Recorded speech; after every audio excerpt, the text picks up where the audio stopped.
There has been a lot written and talked about in the last couple of weeks over Amazon's decision to basically get out of Quebec, shutting down its complete operations, as it turns out. And there's a really interesting story in The Logic highlighting some of what has happened since. Marty Patriquin is Quebec correspondent for The Logic, covering the province's innovation economy. And Marty, what I like about the story is the fact that, you know what, it's one thing to talk about what might change. It's quite another to actually go online, try as a Quebecer to do business with Amazon and realize, you know what, things have changed. Now, I should mention, and I saw what you kind of went through in the story, I just tried doing the same thing just before we came on air. Everything that I have previously ordered that got here in a day is now not getting here until at least next Wednesday. So yes, things have changed.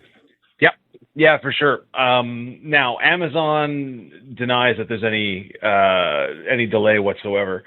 One of the things that sort of came out in some of the reporting I did, and I got another story coming out on Monday, is, yes, they've closed down 2 million square feet of warehouse space in Quebec. But the one that really hurt, and probably the reason that your stuff is later than it used to be, was because of the closure of the Lachine sorting center. That was the sort of designated last mile sorting center for the island of Montreal and environs, like North Shore, South Shore, and that's closed. And the sort of like the corroborating facility that they're opening, or the complementing facility that they're opening, Intelcom is the name of the company that is going to be taking over that, hasn't opened its facility yet. So what you're seeing right now, in part, is the fact that they don't have a last mile facility sorting center in Montreal right now whatsoever, either Amazon or the third party that they're going to be engaging. So my question is, I mean, I've heard the name Intelcom. I know sometimes they'll be the people delivering the package. It's not always an Amazon driver. But does this mean that Intelcom, and I know you note in your piece that they're looking at opening a large space out in Saint Laurent, but that would become a de facto Amazon sorting center? Is that the contention? That is the belief. Yeah, I spoke to a logistics expert who's based here in Montreal for the piece that I wrote for next week. Mark Werrad is his name, and he sort of clued me into that a lot of the stuff that was in a lot of the Amazon warehouse space in Quebec was, yes, Quebec specific for sure, but also it allowed them to control distribution center like all over. You can go to the northern United States, like Maine, Vermont, New Brunswick, everything. That has hurt that spoke of the wheel.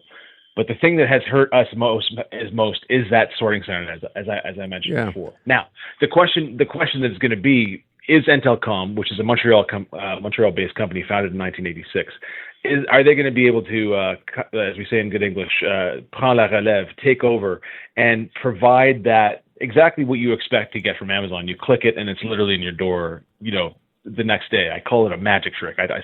It's freakish how they can do it. Are they going to be able to do that? The pressure's on. The warehouse space that they got up in Saint Laurent is roughly the same size as the one in Lachine. It's a little bigger, but it's pretty obvious that is exactly what they want to be able to do is serve the primary customers in Montreal and in environs from that facility. All right, let me talk about something else that you mentioned, which doesn't get talked a lot about, is the fact that all these Amazon locations, right? You're talking about how many square feet of space?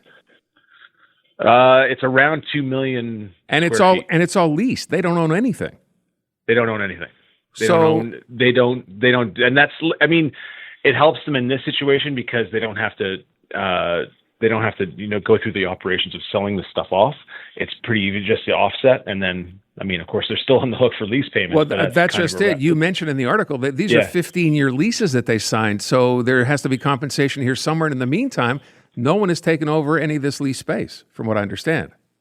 That's right. And to be clear, that's lease space that they're currently mothballing. In other words, these are facilities. We'll take the one up in Coteau-du-Lac, which is, up near the Ontario border. It is a massive, massive space that went online, year and a half, 2 years ago. And they put millions, hundreds of millions of dollars into that place. Robotics, logistics, et cetera, et cetera. And now they're just mothballing it. So in other words, if they happen to if they happen to sublease that space, there's no Amazon stuff in it. It's basically a big empty warehouse. And it just goes to show the extent to which the company wants to avoid setting a precedent of having a unionized workforce anywhere in North America. Which at the end of the day is the real rationale here, right? It's all the other stuff is just basically a smokescreen. This is about if we let a union form here, we now have to worry that this idea will spread everywhere else. Absolutely. And what they've done here too, I mean, it's fairly obvious, is that not only have they cut the union off at the legs in Quebec, but it sort of sends a message to everywhere else in the country that, well, if you try this, Amazon makes mathematical calculations and could determine that your space in Alberta or Ontario or BC is expendable as they are in Quebec. Meanwhile, around the rest of the country, there have been no changes from what I understand in the way Amazon does business. This is a uniquely Quebec problem, as we say, right? Yeah, for sure. I mean, and it comes down to the fact that we have pretty strict labor laws, and it was much easier for workers, discontent workers, and I say discontent, and I'm not trying to minimize. They had legitimate issues. I use the word discontent in that they were unhappy with their work conditions, able to go out and form a union. It's much easier here than it is, say, in Ontario or Alberta. So I would ask one other question with respect to, sort of the future. The government has talked a big game on this, and obviously the union is trying to push the government to do something. I'm not sure that you can force Amazon to come back. Maybe there's money to be paid for breaking some of these laws. What do you think happens next? I mean, it's going to court. The CSN, which is the second biggest union federation, which is the one that was responsible for the unionization of the Laval facility that you mentioned earlier, is going to court, the TAT, the Tribunal Administratif du Travail, to force Amazon to basically reopen. Their contention is that Amazon is going to continue doing business here, regardless of whether or not they have facilities, and that they have to abide by the letter of the law. Look, there's a massive precedent for this. Back in 2004, Walmart closed a store in Jonquière rather than allow a unionized workforce to get in there. Right. That went to court, and 10 years later, Walmart got a slap on the wrist. Did that store reopen? No. Is Walmart still doing business in Quebec? Very, very much.